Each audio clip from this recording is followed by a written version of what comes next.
Amigos queridos, bom dia.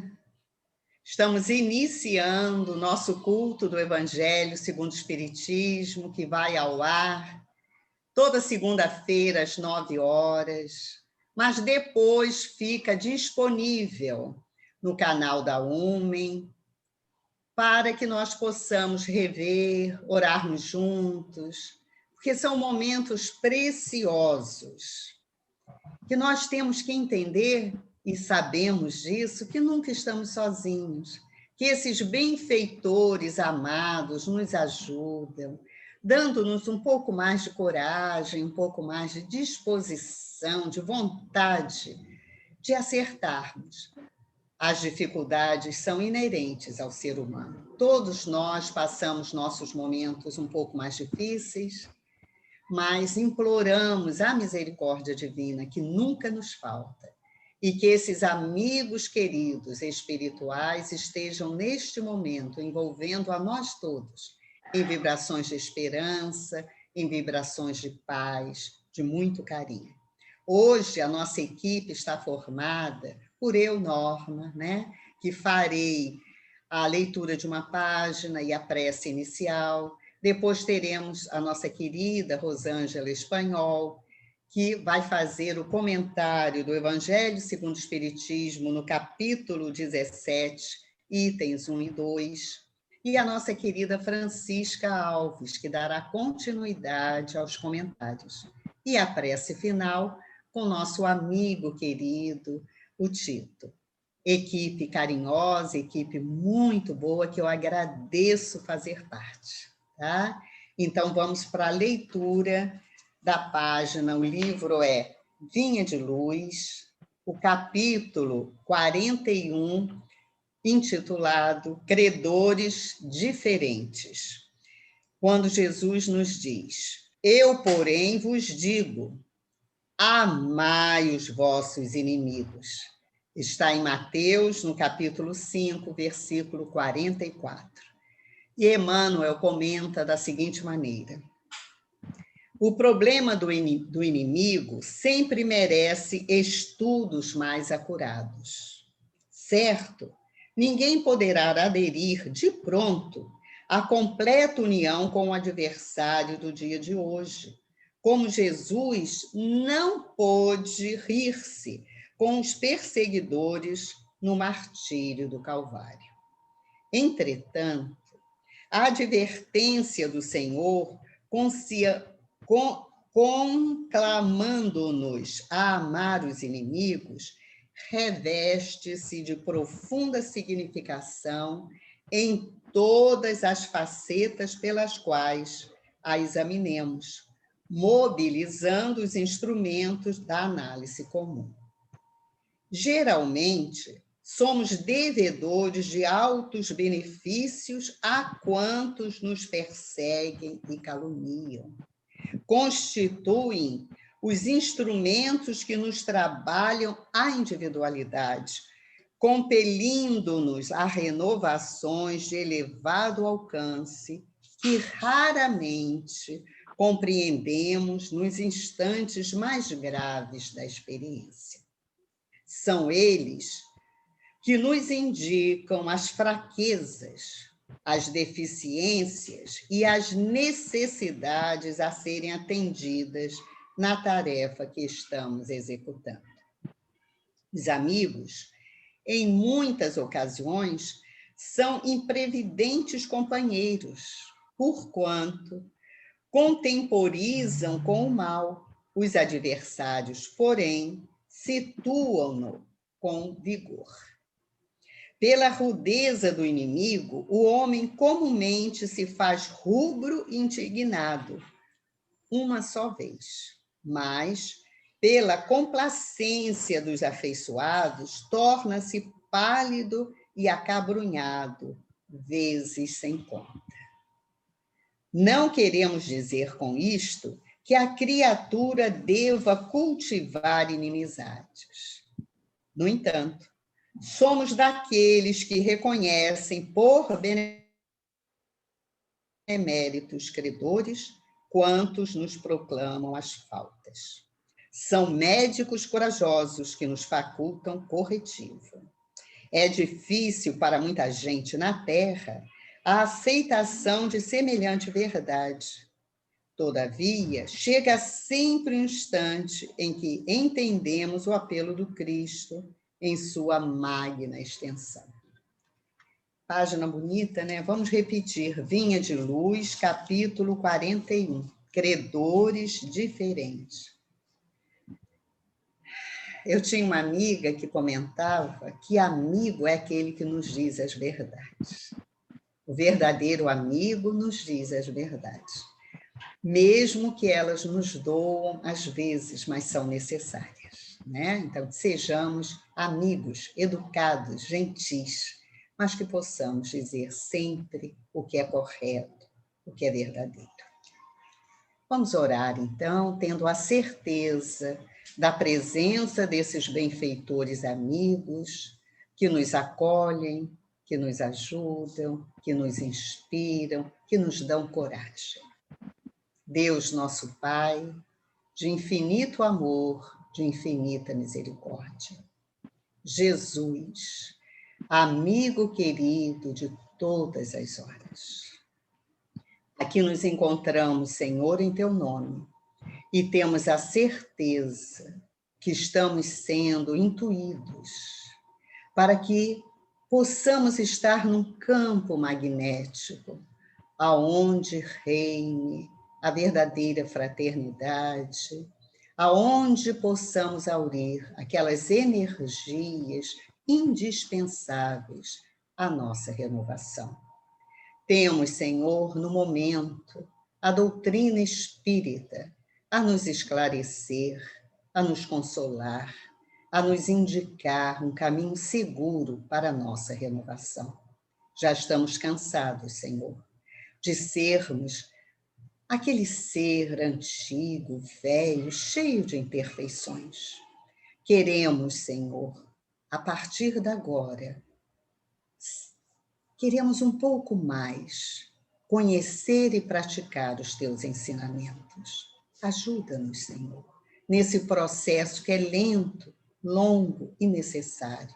Ajuda-nos a sermos pessoas mais dignas, a sermos pessoas mais corretas, a sermos verdadeiros cristãos. Abençoa esse pequeno grupo, Mestre, e derrama sobre todos os nossos lares as tuas bênçãos de luz, de paz. Não a paz da terra, mas a tua paz para todos sempre. Que assim seja. Em nome de Deus, nosso Pai, amoroso e bom. Irmãos. Então, vamos para a nossa Rosângela. Bom dia, irmãos. Estamos aqui hoje para falar um pouco do capítulo 17, Sede Perfeitos, Caracteres da Perfeição, itens 1 e 2. Iniciemos, então, a leitura. Item 1. Amai os vossos inimigos, fazei o bem aos que vos odeiam, e orai pelos que vos perseguem e caluniam. Por quê? Se somente amardes os que vos amam, que recompensa tereis disso? Não fazem assim também os publicanos? Se unicamente saudardes os vossos irmãos, que fazeis com isso mais do que outros? Não fazem o mesmo os pagãos? Sede, pois, vós mesmos, vós outros, perfeitos, como perfeito é o vosso Pai Celestial. Está em Mateus, capítulo 5, versículos 44, 46 e 48. Item 2. Pois que Deus possui a perfeição infinita em todas as coisas, esta proposição, sede perfeitos, como perfeito é o vosso Pai Celestial, tomado ao pé da letra, pressuporia a possibilidade de atingir-se a perfeição absoluta. Se a criatura fosse dado ser tão perfeita quanto o Criador, tornar-se-ia ela igual a este, o que é inadmissível. Mas os homens a quem Jesus falava não compreenderiam essa nuance, pelo que ele se limitou a lhes apresentar um modelo e a dizer-lhes que se esforçassem pelo alcançar. Aquelas palavras, portanto, devem entender-se no sentido da perfeição relativa, a de que a humanidade é suscetível e que mais a aproxima da divindade. Em que consiste essa perfeição? Jesus o diz: em amarmos os nossos inimigos, em fazermos o bem aos que nos odeiam, em orarmos pelos que nos perseguem. Mostra ele, desse modo, que a essência da perfeição é a caridade na sua mais ampla acepção, porque implica a prática de todas as outras virtudes. Com efeito, se observam os resultados de todos os vícios e mesmo dos simples defeitos, reconhecer-se-á nenhum haver que não altere mais ou menos o sentimento da caridade, porque todos têm seu princípio no egoísmo e no orgulho, e lhes são a negação. E isso porque tudo que sobrecita o sentimento da personalidade destrói, ou pelo menos enfraquece, os elementos da verdadeira caridade, que são a benevolência, a indulgência, a abnegação e o devotamento. Não podendo o amor do próximo, levado até o amor dos inimigos, aliar-se a nenhum defeito contrário à caridade, aquele amor é sempre, portanto, indício de maior ou menor superioridade moral, de onde decorre que o grau da perfeição está na razão direta da sua extensão. Foi por isso que Jesus, depois de haver dado a seus discípulos as regras da caridade, no que tem de mais sublime, lhes disse: sede perfeitos, como perfeito é vosso Pai Celestial. Então, agora vamos fazer alguns comentários, rapidamente. Inicialmente, gostaria de dizer que temos duas classes de adversários: aqueles que não concordam conosco e aqueles outros que criamos com a nossa própria intolerância. Os primeiros são inevitáveis. Surgem de todas as existências, principalmente quando a criatura se encaminha para diante das trilhas de elevação. Os segundos são aqueles que podemos e devemos evitar o seu aparecimento. E os prejuízos podem ser enormes. As desvantagens podem ser antipatias, agressões, ameaças, aniquilando nossas possibilidades preciosas, a nossa alegria de viver, a nossa tranquilidade. Lesamos a nós mesmos fazendo adversários. E temos que lembrar que eles são filhos de Deus, como nós, são nossos irmãos, e que estão, às vezes, equivocados, estão passando por momentos difíceis e nos agridem imensamente, muitas das vezes.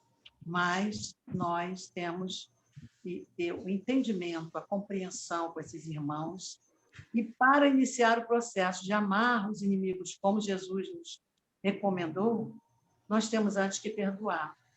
O perdão sincero, que é um processo trabalhoso, mas que não é impossível, que podemos realizar com uma ajuda, principalmente da doutrina espírita, né? Que nos mostra como fazer, como iniciar esse processo. Para chegarmos ao amor, Jesus ensinou que se somos todos irmãos, temos que ter o amor fraternal, o amor para com o próximo, como ele disse no primeiro mandamento, amar o próximo. Mas depois ele confirmou, veio recomendar amar os inimigos. Quer dizer que os inimigos estão incluídos também naquele amor ao próximo. Porque o nosso próximo é aquele que está ao nosso lado, pode ser um familiar que veio nos cobrar erros do passado.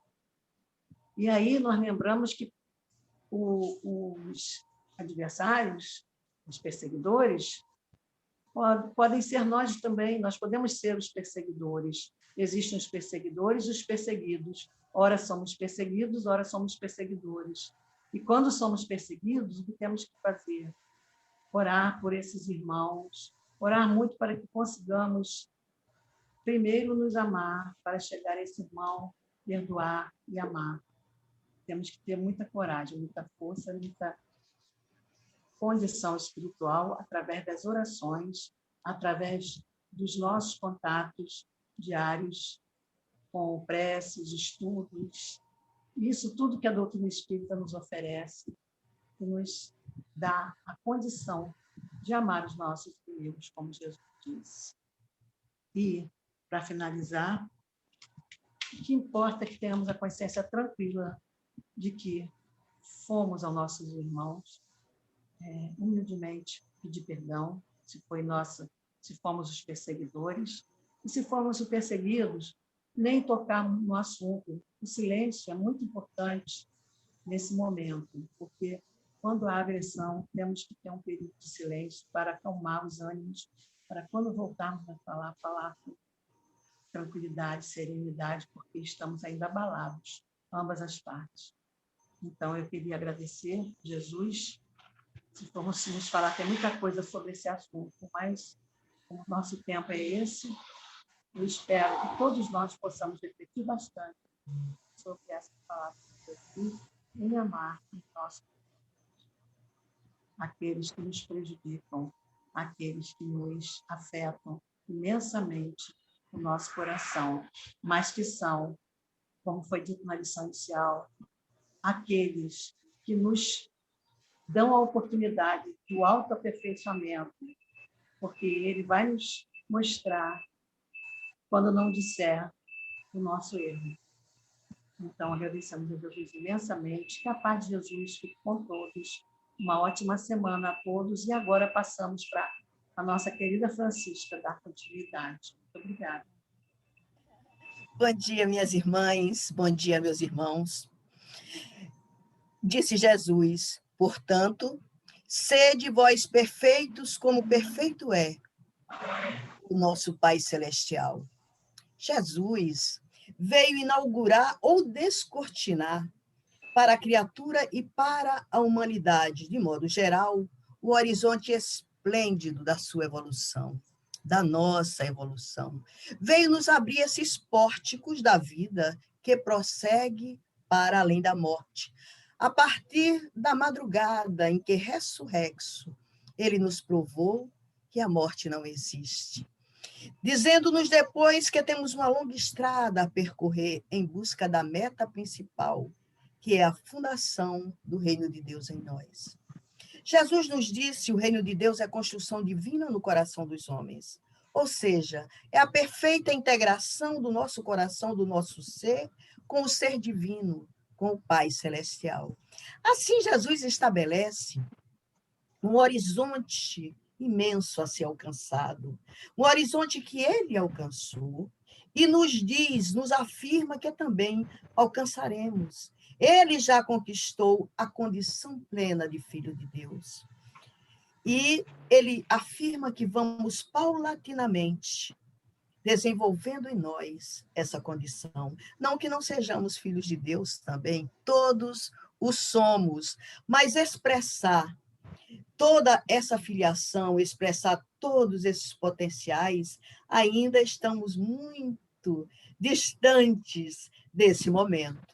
Não é? Então, a partir do Evangelho, a partir das lições de Jesus, vamos realizando a construção do reino de Deus em nós ao longo dos séculos. E é principalmente esse o objetivo da Boa Nova: abrir novos horizontes que nos aguardam, abrir uma infinita jornada de evolução, nos conduzir à perfeição. Jesus está nos convidando a um ideal a ser alcançado. A perfeição é a meta a ser alcançada. O Mestre Jesus quis nos dar estímulo para a caminhada. Quanto mais vasto o horizonte, mais sentimos a nossa alma impelida a alcançá-lo. Entendemos a partir do Espiritismo que, criados simples e ignorantes, vamos evoluindo até alcançarmos as condições de espíritos puros. Ainda assim, jamais seremos iguais a Deus. Jamais seremos iguais a Deus, porque não nos é dado alcançar a perfeição absoluta. Entretanto, Jesus colocou a perfeição absoluta de Deus como o ideal a ser vislumbrado por nós. Jesus criou com essa fala um loop infinito, que é o processo da criatura humana tendo sempre como referência maior os atributos de Deus que nós já conhecemos, que nós já conseguimos compreender. O nosso objetivo é trazer esse entendimento para nossas almas. Isso é o que significa ser filho de Deus. Em o Evangelho segundo o Espiritismo, nesse mesmo capítulo 17º, no item 7, Lázaro o Espírito, diz o seguinte, no título O Dever, ele nos ensina que Deus quer que reflitamos os seus atributos, e por essa razão, o dever cresce e irradia sob novas formas, à medida em que a criatura vai progredindo. No capítulo 2º de A Gênese, também encontramos ensino similar. Nesse passo, temos eternidade afora. Sempre temos eternidade afora. O que melhorar, o que iluminar, o que progredir, o que evoluir. Nessa fala de Jesus, portanto, sede vós perfeitos, como perfeito é o vosso Pai Celestial, ele apresenta para todos os espíritos do planeta, em todas as mais diferentes condições evolutivas, o ideal a ser alcançado.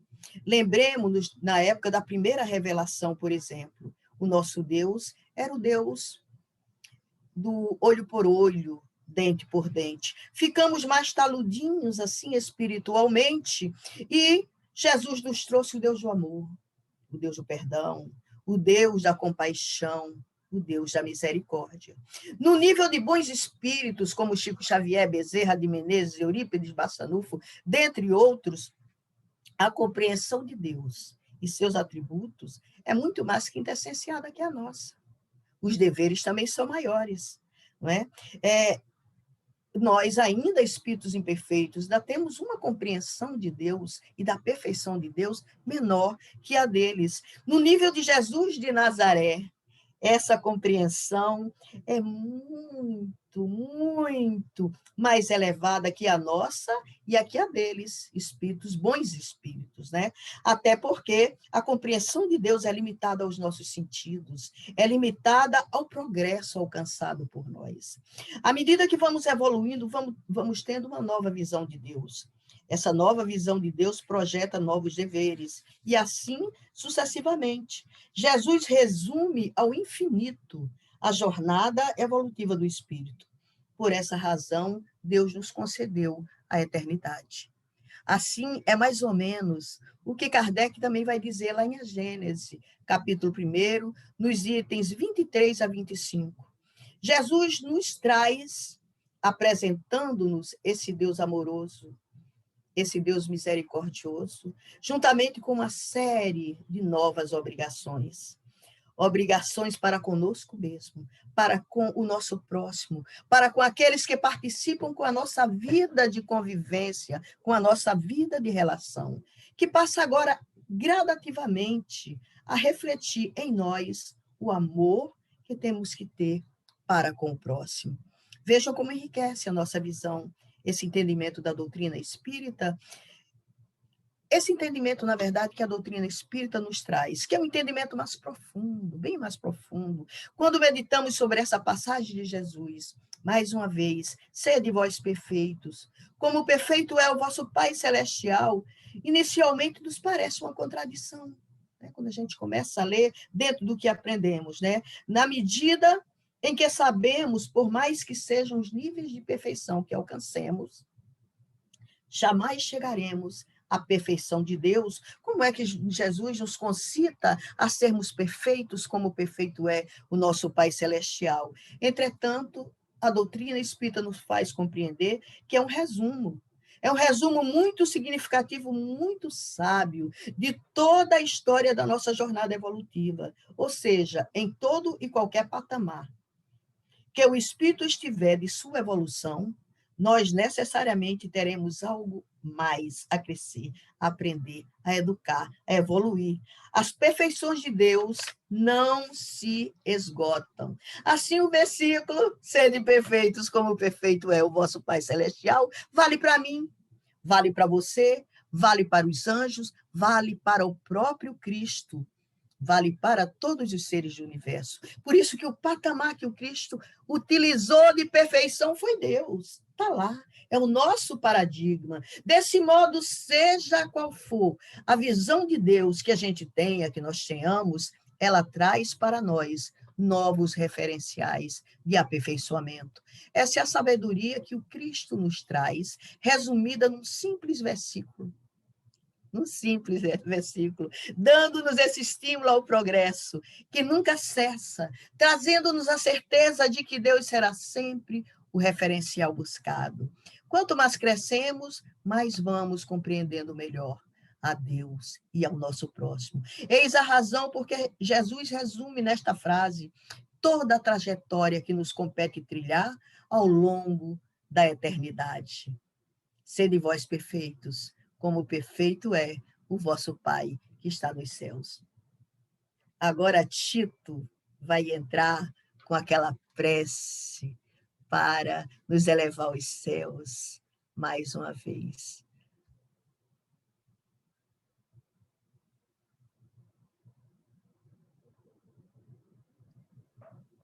Muito bem. Vamos agradecer, então, ao Pai Celestial, infinita bondade e misericórdia para com todos nós. Essa oportunidade de estarmos aqui meditando sobre as passagens do Evangelho, meditando sobre essa necessidade nossa de estarmos sempre procurando a perfeição. Queremos agradecer aos amigos espirituais por essa oportunidade.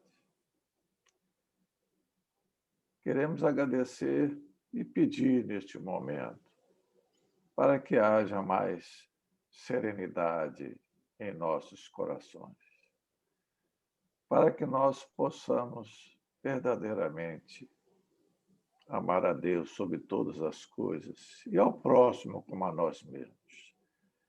Então, queremos, neste momento, pedir por todos nós, pelas nossas necessidades de aperfeiçoamento. Pedir aos amigos espirituais para que abençoem a nossa casa espírita Umen, para que nós possamos realmente participar desta vida abundante que o Senhor nos confiou. Abençoe a todas as atividades desenvolvidas em nossa casa. Abençoe a cada um de nós, a cada uma de nossas famílias. E pedimos também, queridos amigos, Maria, Mãe Santíssima, Senhora nossa, advogada das causas mais difíceis, pedimos, Senhora, um olhar de misericórdia por toda esta humanidade que está passando por momentos tão difíceis agora, nesta pandemia, para que possamos também agradecer ao Pai Celestial por esse momento de reflexão, por essa parada que houve em toda a humanidade, para que todos pudéssemos refletir sobre nós mesmos, refletir o que nós viemos fazer aqui nesta encarnação, refletir sobre a necessidade de nos congraçarmos irmanamente para que o mundo possa melhorar cada vez mais.